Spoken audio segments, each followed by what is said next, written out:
Inside this former factory in South Chicago, volunteers work late into the night, repairing and recycling bikes. Destination, Africa. Almost fixed. This container is packed full of second-hand bikes that will then be shipped to Rwanda. The idea for working bikes was hatched more than 20 years ago in Chicago. Volunteers pick up thousands of bikes from neighborhoods across the city for refurbishing. In recent years, a key focus of the work has been on Africa. Amy Little co-founded the organization with her husband. So 22 years ago, my husband collected bicycles and was bringing them home to our basement. We lived in a really tiny house in Wicker Park. And before I knew it, I had to get rid of the bicycles because they were driving me crazy. Once it's up here, it gets to go. Don't break its heart. Since then, tens of thousands of bikes have been shipped overseas.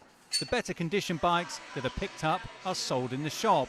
That helps fund the rest of the operation. Some are donated to local Chicago communities, but most are sent abroad. General Manager Phil Kaplan recently visited 3 of the sites in Africa.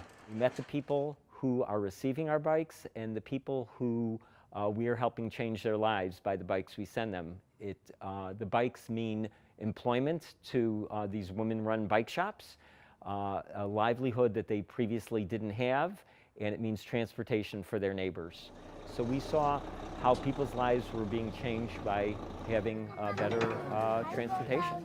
A bike in Africa can change the life of an individual as well as a community, making long journeys from rural areas and villages more feasible. This operation has already made a significant impact on communities across Africa, but organisers are already looking at ways to further improve the way they distribute the bikes in the future. One thing that we've done really well with is the ability to triage bikes and to figure out where they have their highest value and their highest use. So whether that's a bike that we could sell in Chicago for $200 that can then fund a shipment, or whether it is making sure that the mountain bikes go to partners in rural Africa. It's not about sending something off into a void and hoping it does good, but it's about making sure that the type of relationships we have can tell us what they really need and what's helpful.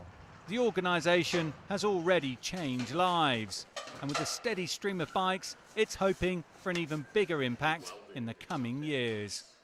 Dan Williams, CGTN, Chicago.